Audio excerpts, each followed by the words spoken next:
describirte. Nada se compara a ti. Yo pienso en ti cada día, Cristo. Oh, oh, yeah. Tú puedes buscar algo más grande. Seguro que no encontrarás amor así, inexplicable. Oh, yo cantaré amoroso. Eres sin duda, no hay que eres grande. Para mí, nadie más asombroso. Eres maravilloso, eres Cristo, Cristo. No hay manera de describirte. Nada se compara a ti. Yo pienso en ti cada día, Cristo. Oh, oh, yeah. Puedes usar algo más grande. Seguro que no encontrarás amor así, inexplicable. Oh, yo cantaré amoroso. Eres sin duda, no hay que eres grande. Para mí no hay nadie más asombroso. Eres maravilloso, eres Cristo, Cristo amoroso. Eres sin duda, no hay que eres grande. Para mí no hay nadie más asombroso. Eres maravilloso, eres Cristo, Cristo. No hay quien se compare a ti. Tú eres sin igual. No hay quien se compare a ti. Tú eres sin igual. No hay quien se compare a ti. Tú eres sin igual. No hay quien se compare a ti. Tú eres sin igual. Amoroso, eres tú, duda no hay que eres grande. Para mí no hay nadie más asombroso. Eres tú, maravilloso, eres Cristo, Cristo. Eres sin duda, no hay que eres grande. Para mí no hay nadie más asombroso. Eres maravilloso, eres Cristo, Cristo amoroso. Eres sin duda, no hay que eres grande. Para mí no hay nadie más asombroso. Eres maravilloso, eres Cristo, Cristo, Cristo, Cristo, Cristo.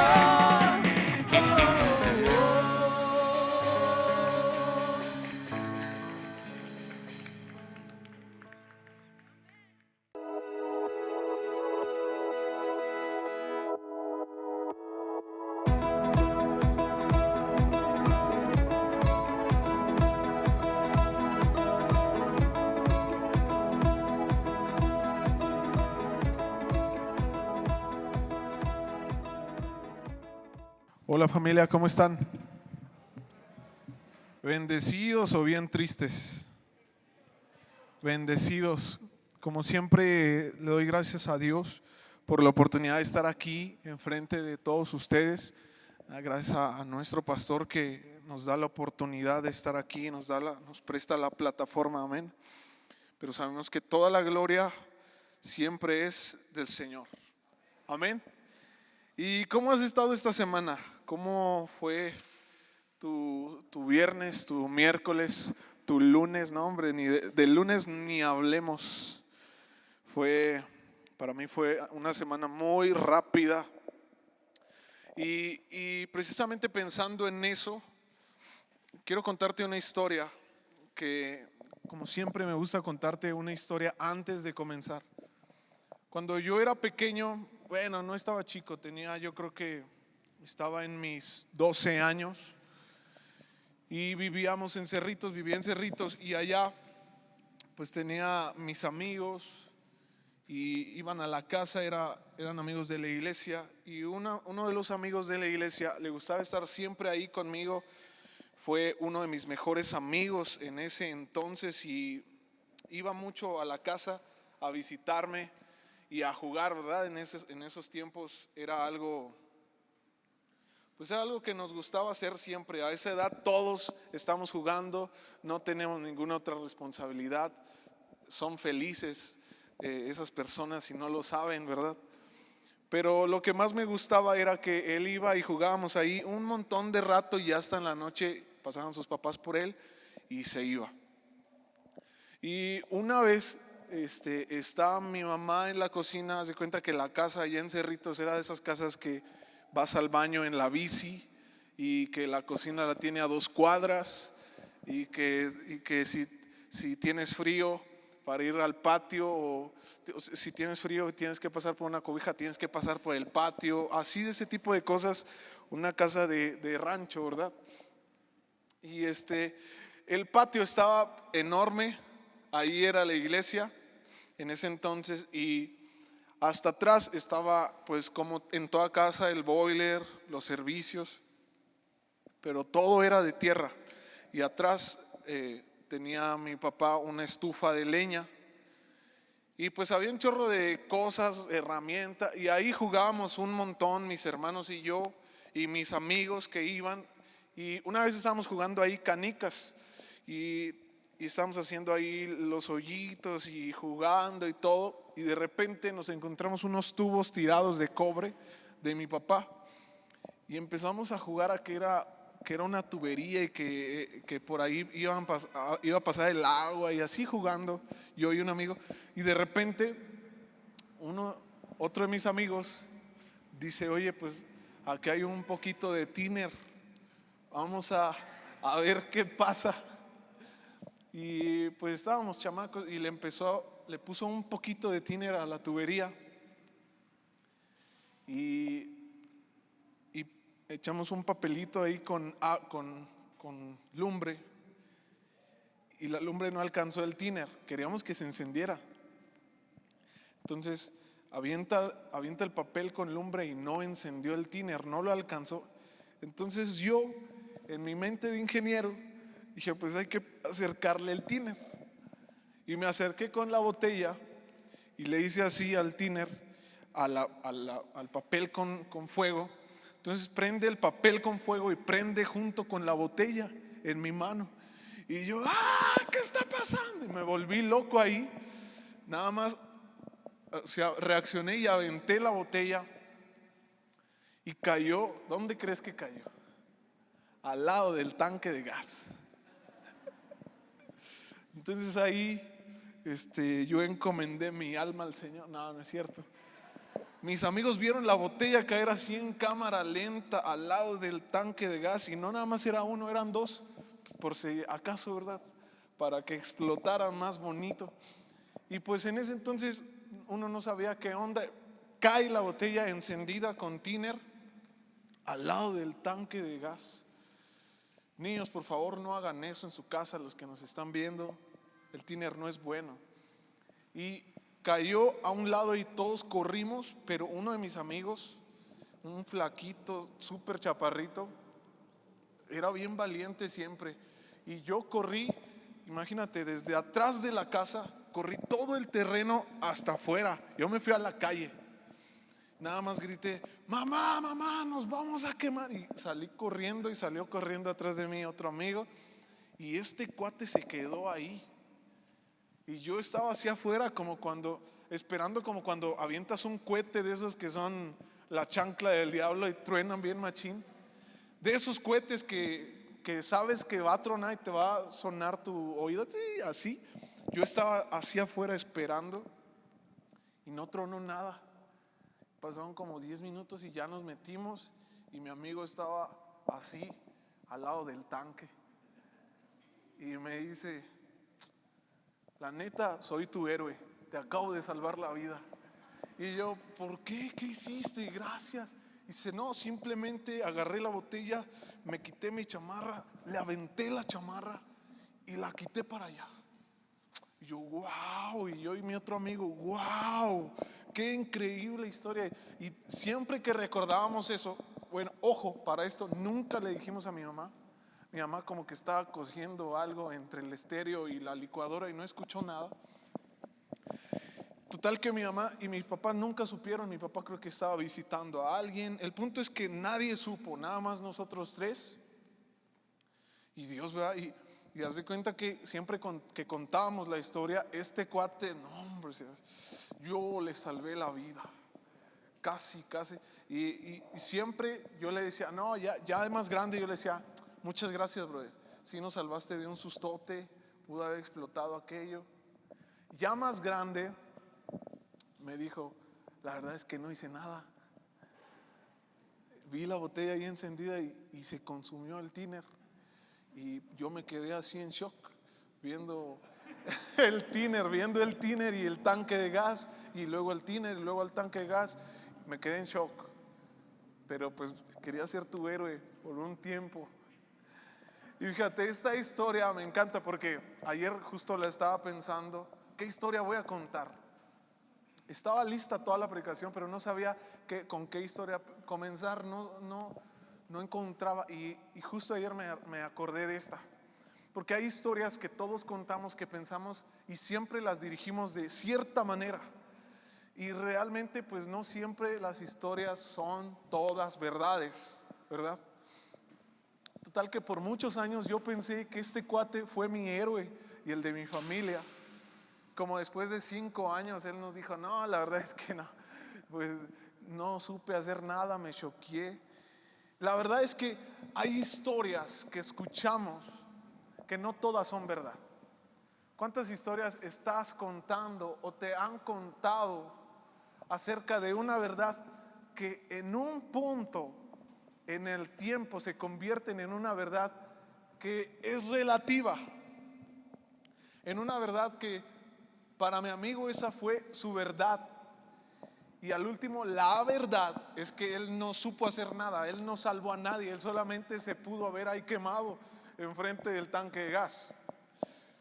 Pero esta historia te la cuento porque hay verdades que el cielo está contando y que tú y yo y que el enemigo más que nada las hemos vuelto verdades relativas. Por eso esta predicación se llama verdad relativa.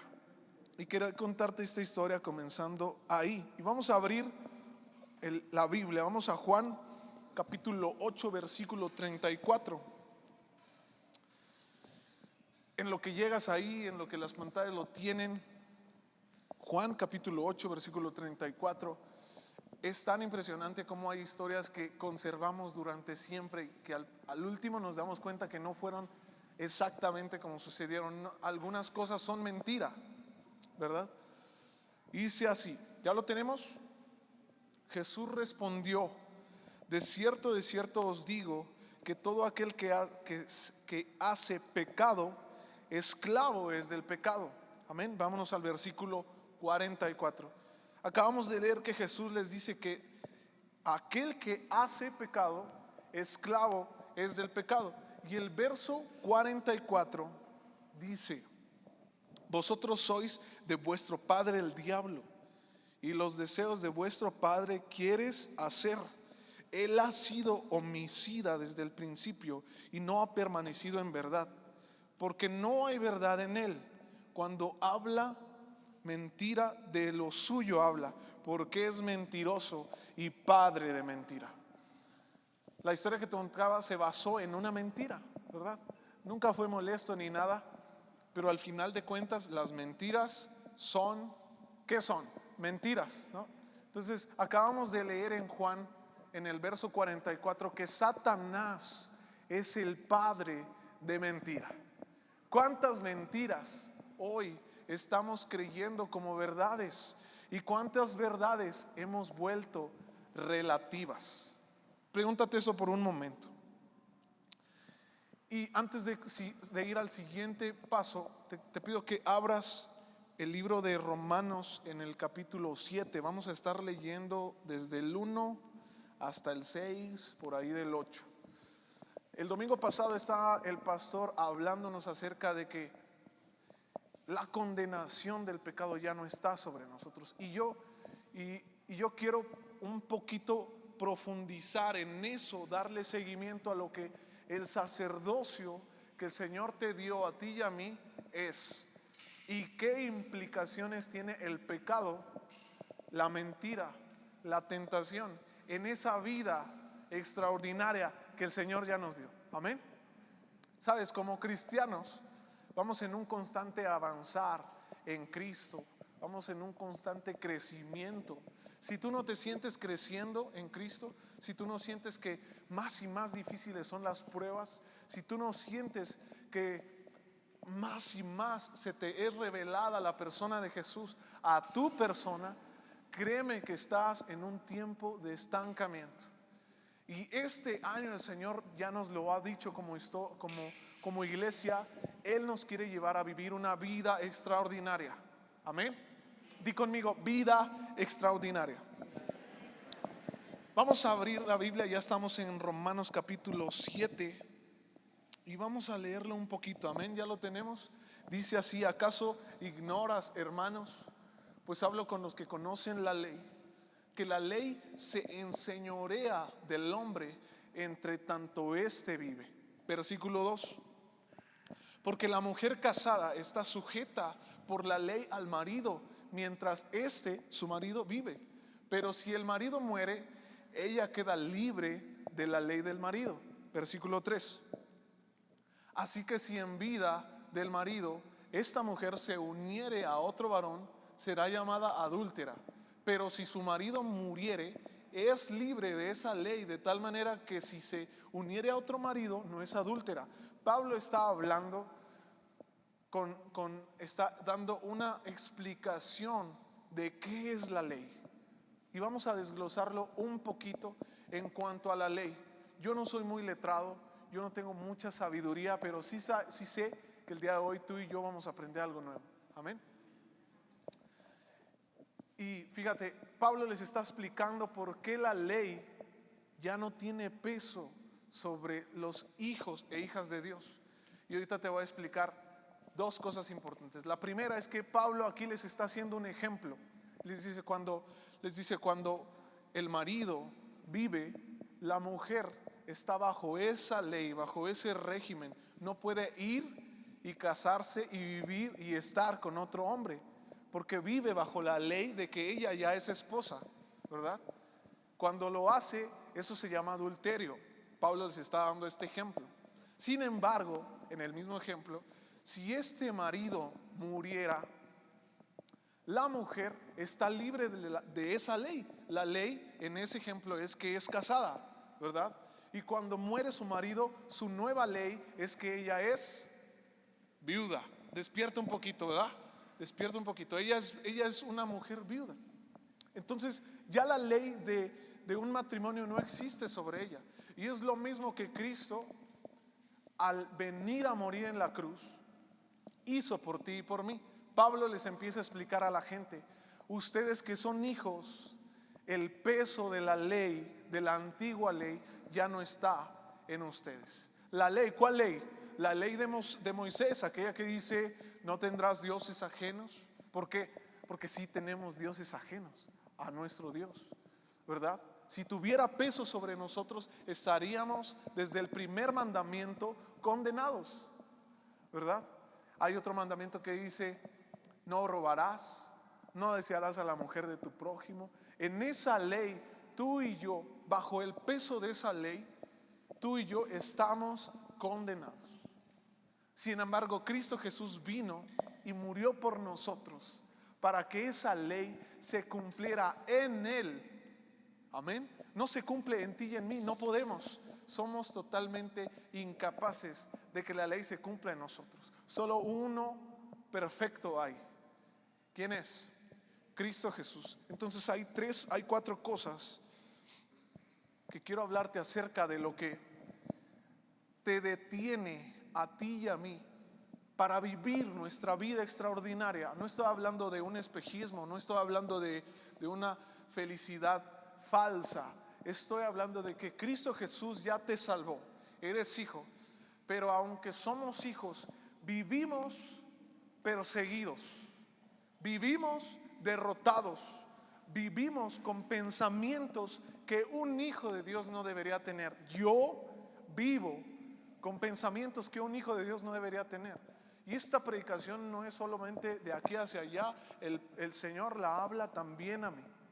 Hay cosas que como hijo de Dios no están sucediendo ahora mismo en mi vida. Y el Señor quiere ya quitar esos baches en el camino, esos topes entre tú y esa vida que el Señor ya te dio.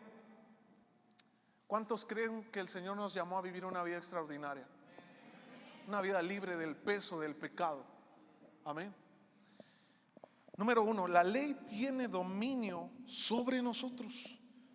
Sea cual sea nuestro error, la ley dice que somos culpables. Lo acabamos de leer en el versículo 1.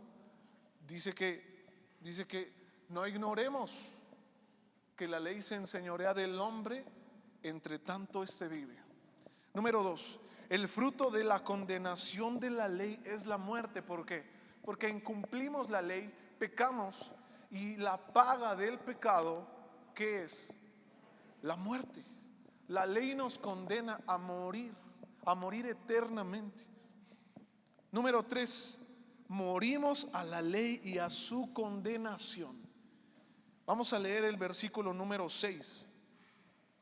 Participamos del sacrificio de Cristo Jesús y morimos a la ley. Dice, pero ahora estamos libres de la ley por haber muerto para aquella en que estábamos sujetos, de modo que sirvamos bajo el régimen nuevo del Espíritu y no bajo el viejo régimen de la letra.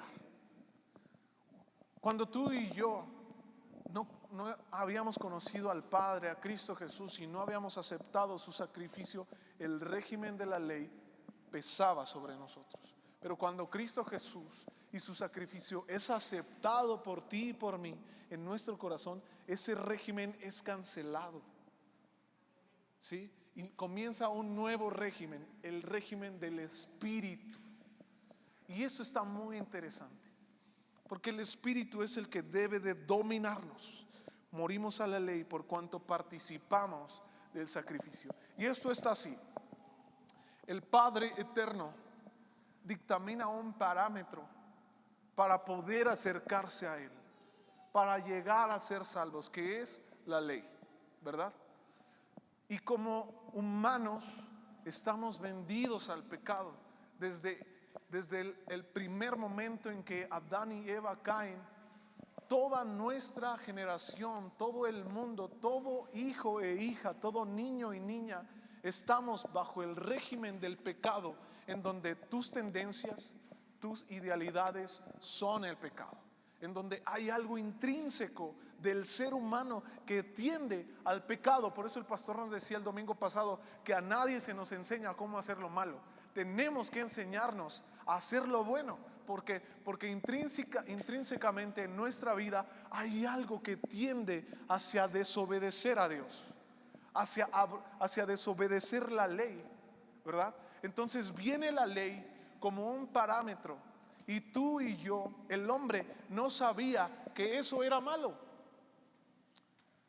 Entonces la ley, al decir no hagas esto, despierta en nuestro interior algo para incumplirlo.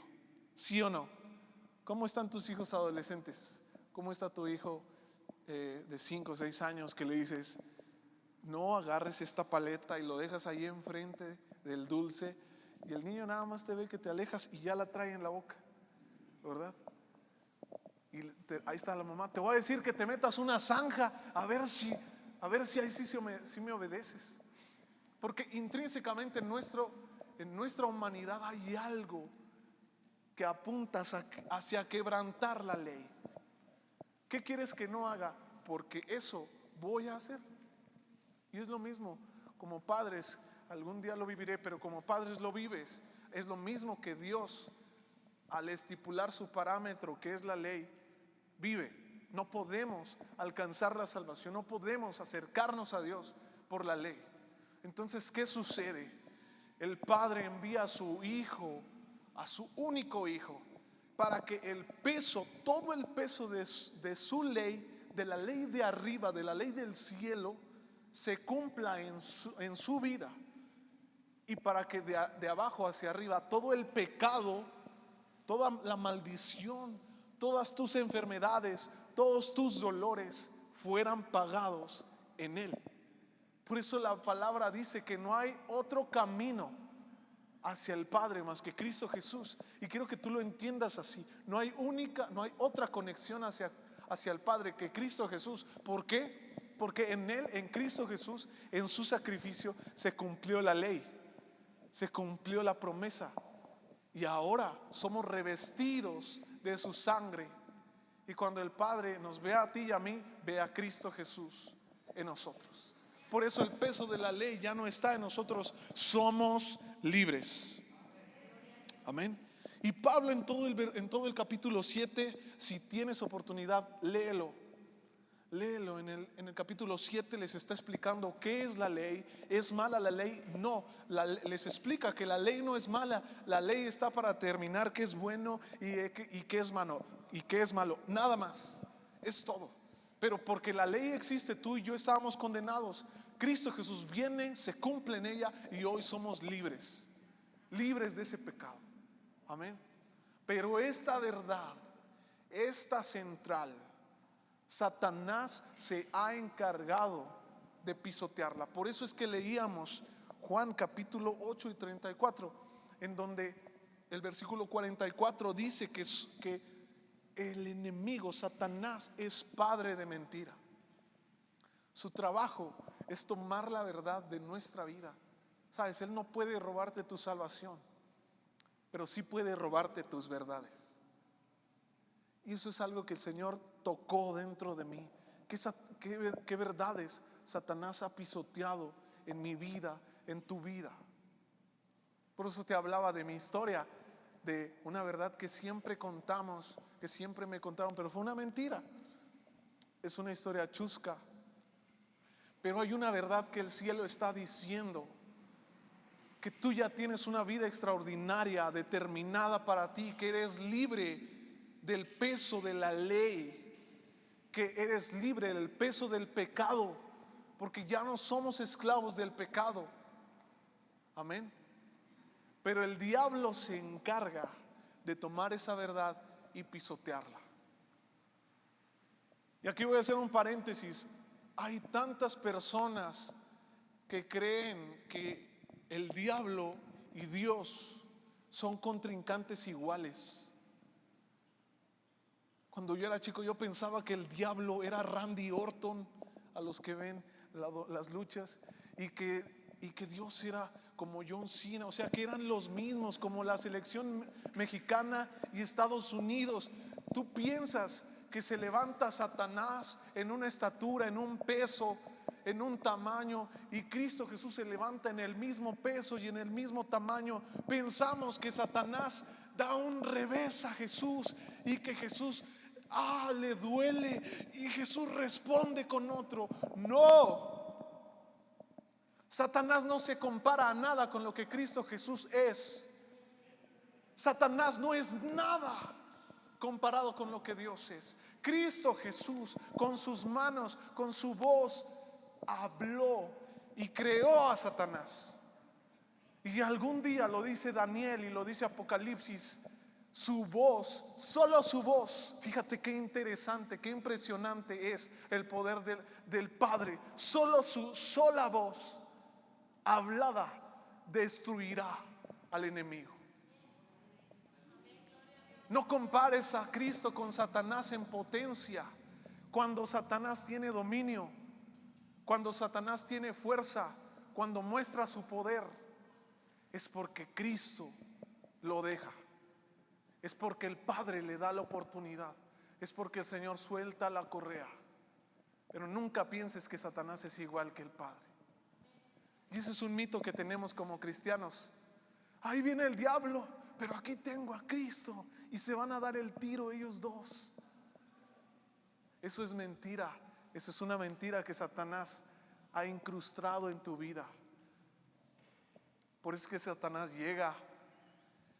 Y fíjate, Satanás es padre de mentiras. Siempre que ha habido manifestaciones en donde Satanás habla y empieza a hacer su faramaya, siempre son teatros. Siempre es como, fíjate, yo lo comparo mucho como aquel perro que está ahí al barandal. El barandal súper enorme, y es un perro de esos que te ladran y se escucha su perreciote que hasta te cimbras. Pero cuando abres la puerta es un chihuahueño que está orinado.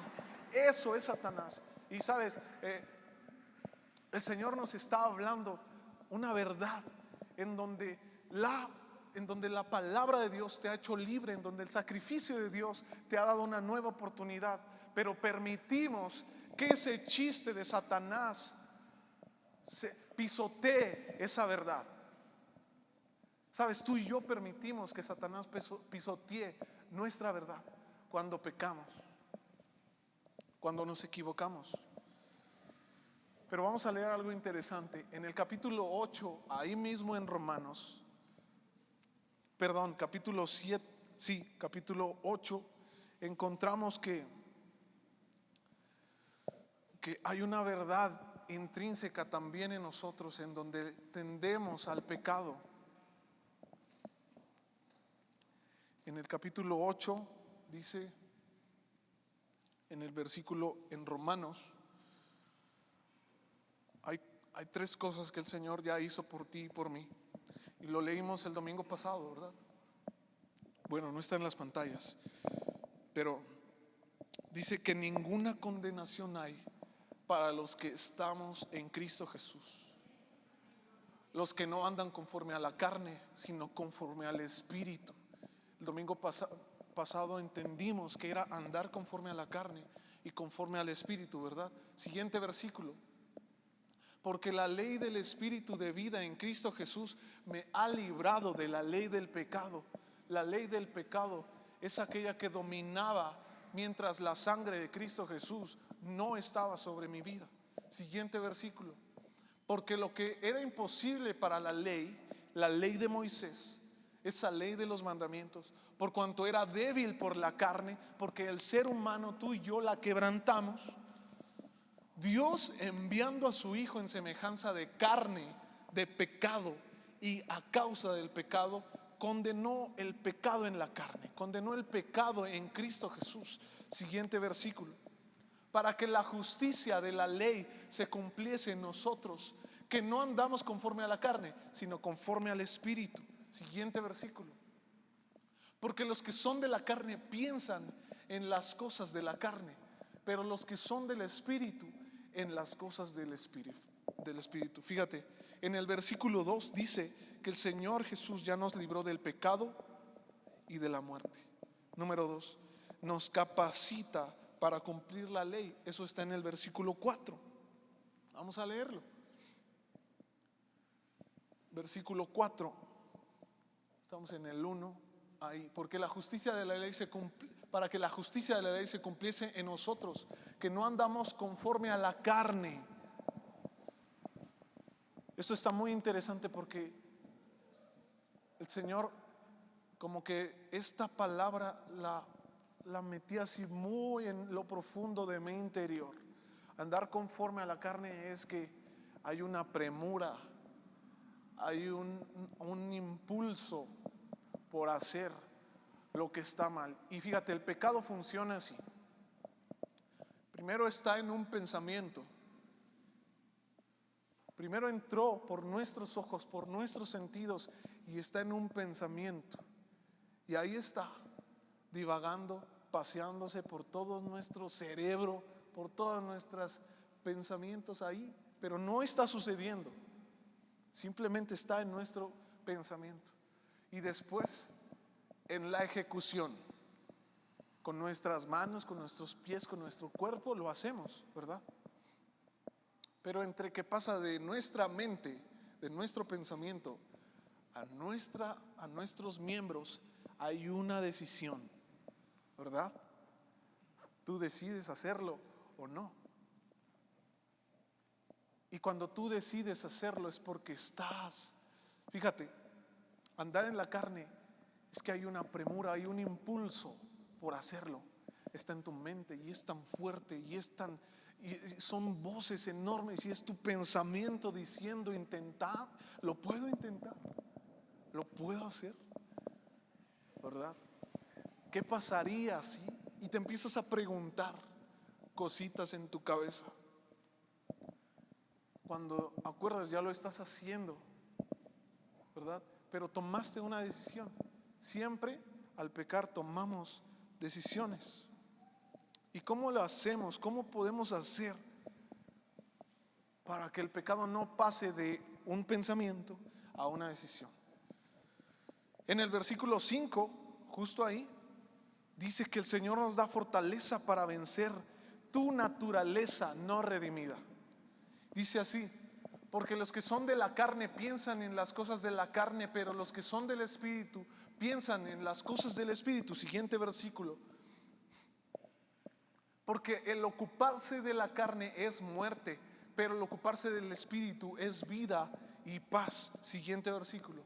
Por cuanto los designios de la carne son enemistad contra Dios, porque no se sujetan a la ley de Dios, ni tampoco pueden. Siguiente versículo. Y los que viven según la carne no pueden agradar a Dios. Versículo 9. Mas vosotros no vivís según la carne, sino según el Espíritu, si es que el Espíritu de Dios mora en vosotros. Y si alguno no tiene el Espíritu de Cristo, no es de Él. Algo práctico para darte cuenta si el Espíritu de Dios está dentro de ti o no, es que cuando estás pensando en eso, el Espíritu de Dios te habla a tu espíritu: no lo hagas. Y comienza a redarguirnos solamente por el pensamiento. ¿Por qué yo debo estar pensando eso? Dios, perdóname. Y tomamos decisiones.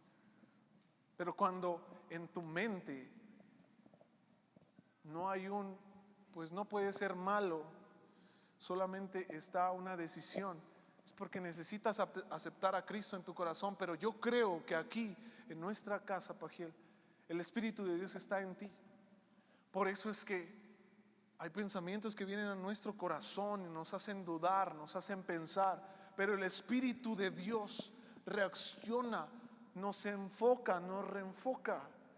Pero con lo que tú y yo escuchamos, con lo que tú y yo nos alimentamos, dejamos que Satanás pisotee la verdad hasta que se convierte en una verdad relativa. Pues tal vez no sea tan malo platicar por WhatsApp con esta persona. Es un amigo, es una amiga. Tal vez no sea tan malo. No puedo ser alguien sangrón. Yo soy hijo de Dios. Los hijos de Dios somos felices, somos alegres. Yo creo que sí podemos ir a esa fiesta. Y se convierte la verdad, el blanco se convierte en gris, medio azul y buenas noches, porque permites que Satanás pisotee la verdad que el cielo está hablando. Y te decía que hay una naturaleza en nosotros intrínseca que no nos deja decidir inmediatamente. Cuando llega ese pensamiento a nuestro corazón, no nos deja decidir acerca de lo que el Espíritu Santo está hablando que debemos hacer, porque está en nuestra carne. Y Pablo decía: es que hay una ley en mí, que aquello que quiero hacer, que es lo bueno, no lo hago, y aquello que no quiero hacer, eso voy y hago. Y Pablo empieza a decir al final del capítulo 7: ¿quién me librará de esto? Es una frustración que hay en nuestro corazón. Ya estoy harto de que estos pensamientos siempre estén en mí, de que esta siempre sea mi tendencia. Hay personas que tienen tendencia hacia el adulterio. Hay personas que tienen tendencia hacia estar mintiendo todo el tiempo. Hay cristianos que tenemos tendencia tal vez a tomar algo que no es nuestro. Hay tendencias en nuestro corazón, pero el cielo ya habló una verdad. la ley del pecado, esa tendencia ya no tiene poder sobre ti. Cristo Jesús la venció en la cruz del Calvario. Y tú y yo ya no debemos ser ese cristiano que corre hacia la meta, pero que atrás de nosotros aquí va el pecado persiguiéndonos. Huimos del pecado, sí, pero no le tenemos miedo al pecado, porque el pecado ya fue vencido. Y eso no significa que yo no tengo miedo de engañar a mi esposa. Eso no significa eso. Significa que tú tienes la capacidad, eres hijo de Dios. El Señor ya te dijo que si andas en el Espíritu, esos impulsos no van a dominar tu corazón. Por eso es interesante que tú entiendas que si hay un impulso en tu corazón, cosas deben ser tratadas en ti. Que hay puertas en nuestra vida que necesitan ser abiertas. Hay cosas que están ocultas que debes de hablar con tu pastor. Tengo esta tendencia. A veces lo hago, a veces no, a veces andamos bien, a veces no tanto. Es una tendencia de tu humanidad carnal. Pero el Señor dice su palabra que Él no nos dio espíritu de temor, sino de dominio propio. Amén. Confirma nuestra identidad en el verso 14 de ese mismo capítulo.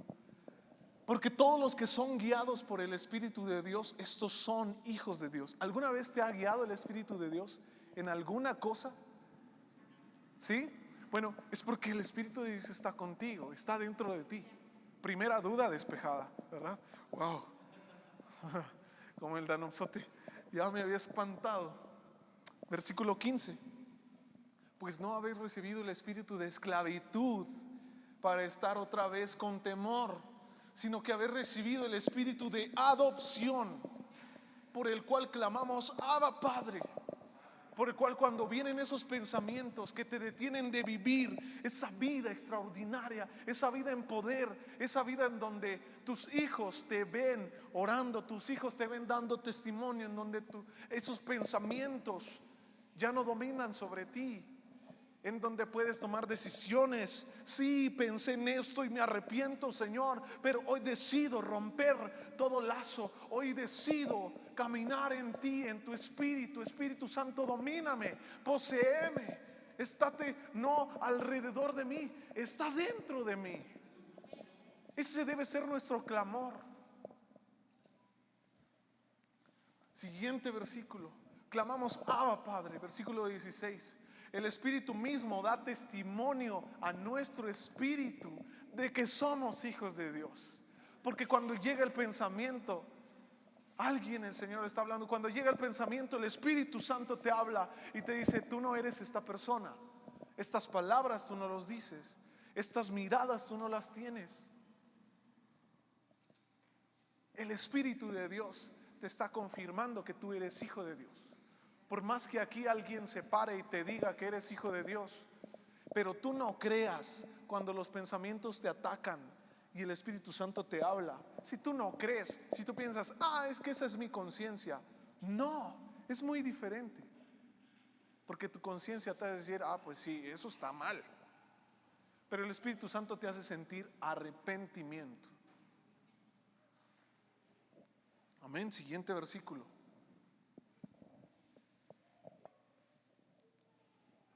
Nos garantiza algo y dice así: y si hijos, también herederos, herederos de Dios y coherederos con Cristo, si es que padecemos juntamente con Él, para que juntamente seamos glorificados. Fíjate, hay un lado A y un lado B. El lado A es que tú y yo dejamos pisotear la palabra de Dios, la verdad de que Cristo ya nos salvó del pecado, de la muerte, de que somos sus hijos, de que cuando vienen las ofertas, tú y yo podemos tomar la decisión, podemos arrepentirnos, podemos revirar de aquel pecado, de aquel hábito. Ese es el lado A. Y viene la recompensa, porque somos también hijos, somos herederos y coherederos junto con Cristo. Porque si participamos juntamente con Él de su padecimiento, también juntamente con Él seremos glorificados. Esa es la promesa. Esa es la vida extraordinaria. Cuando viene el pecado, cuando viene la tentación, esta es la promesa. Si juntamente con Cristo padecemos,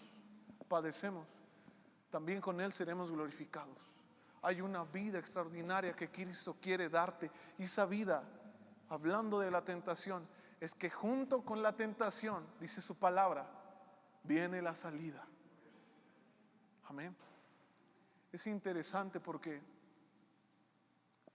es como si quisieras construir una casa sin ventanas y sin puertas y construirla desde adentro y solo rodearte de muros.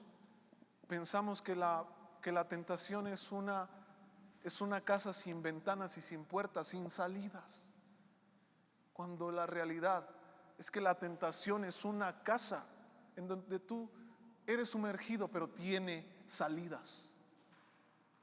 Amén. Junto con la tentación viene la salida. Somos coherederos juntamente con Cristo. Romanos 6, vamos a leerlo y con esto ya estamos por terminar. Romanos 6, vamos a ir a la palabra. Voy a abrirlo un poquito aquí para que me tengas paciencia.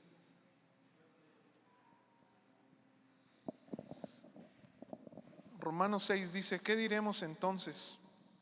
¿Vamos a seguir pecando para que Dios se muestre aún más bondadoso? Porque en los versículos anteriores dice que donde sobreabundó el pecado, abunda la gracia. Pero comenzando el versículo 6 dice: ¿qué diremos entonces? ¿Que vamos a seguir pecando para que Dios muestre más su bondad? Claro que no. Nosotros ya hemos muerto respecto al pecado. ¿Cómo pues podremos seguir viviendo en pecado? ¿No saben ustedes que al quedar unidos a Cristo Jesús en el bautismo, quedamos unidos a su muerte? Pues por el bautismo fuimos sepultados en Cristo y morimos para ser resucitados y vivir a una nueva vida, así como Cristo fue resucitado por el glorioso poder del Padre.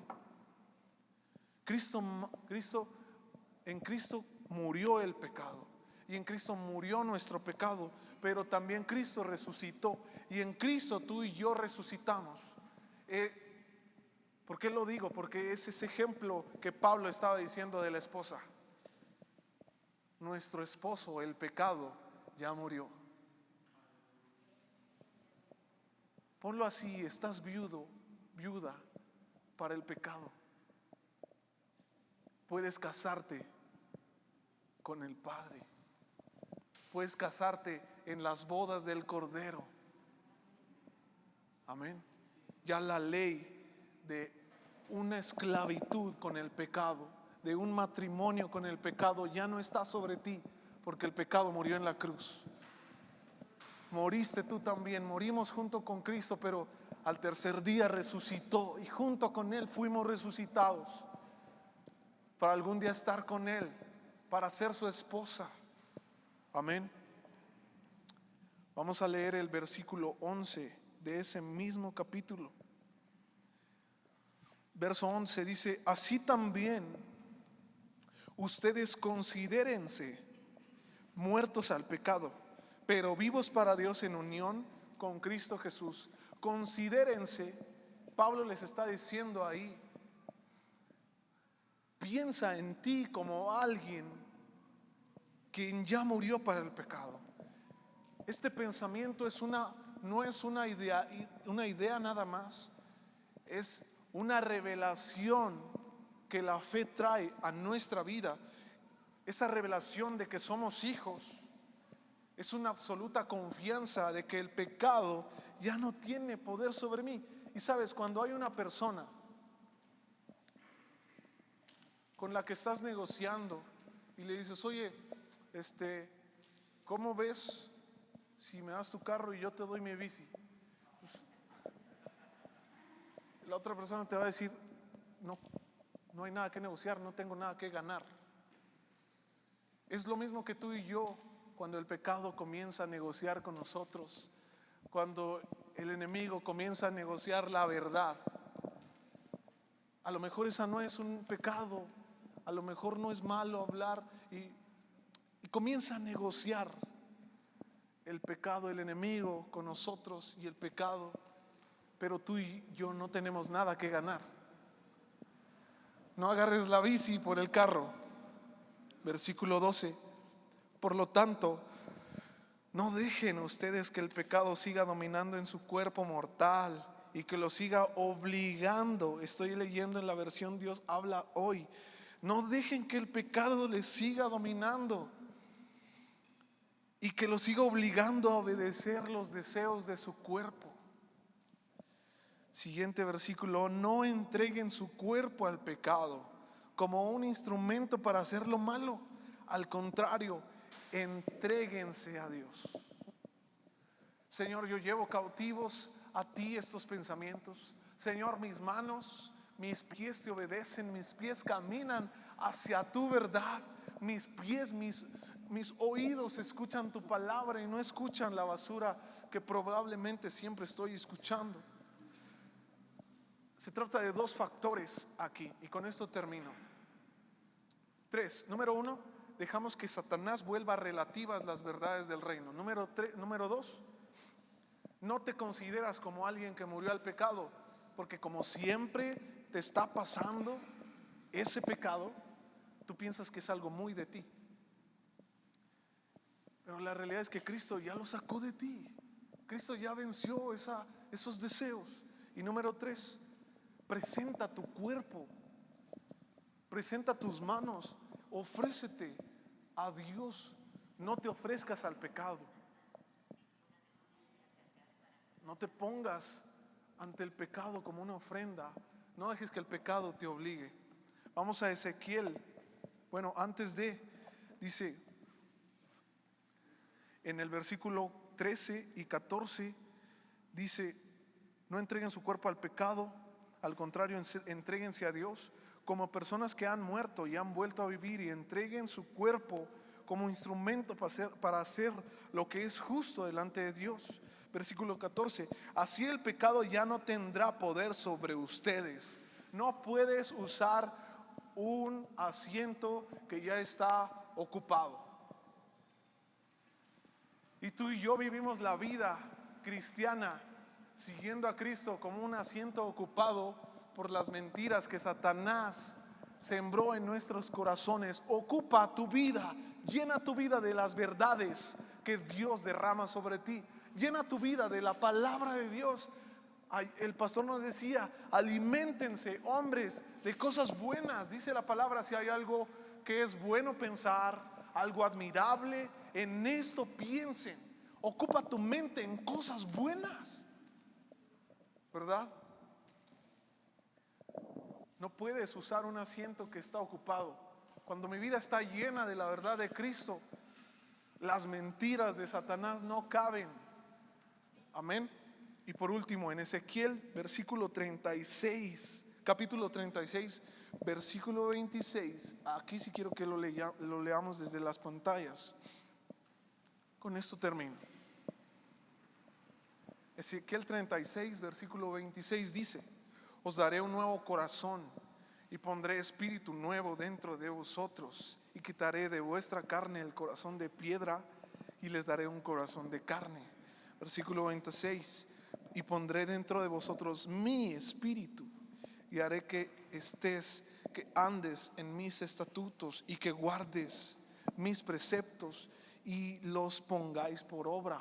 Versículo 28: habitarás en la tierra que di a vuestros padres, y vosotros me seréis por pueblo y yo seré por Dios.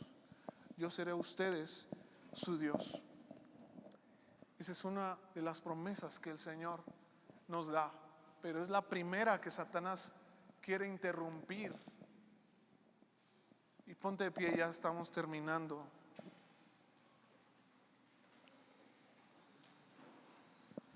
Si no puede quitarte la salvación, te va a quitar de la alegría de seguir a Cristo, de la verdad que significa haber sido hechos libres del pecado, de la muerte. si no puede evitar que llegues a la tierra prometida, al menos va a atrasarte. Y este año creo que el Señor quiere darnos un impulso. Amén, ¿lo crees? Este año yo creo que el Señor quiere darnos un empujón. A veces hace falta para llegar a ese lugar prometido. ¿Cuántas veces te has preguntado, Dios, por qué esta oración no ha sido respuesta? ¿Por qué siento que no avanzo? El Señor quiere darte en esta mañana, en este día, un impulso. Quiere tomar la verdad que Él te dio, limpiarla y reenfocarla, restaurarla y levantarla una vez más en ti. Eres hijo de Dios. Satanás está vencido. El poder de la muerte y del pecado no tienen autoridad sobre ti. No hay jurisdicción. La muerte, el pecado no puede castigarte, porque ya se cumplió en Cristo. Y cuando la tentación viene, el Señor te dio un espíritu de dominio propio.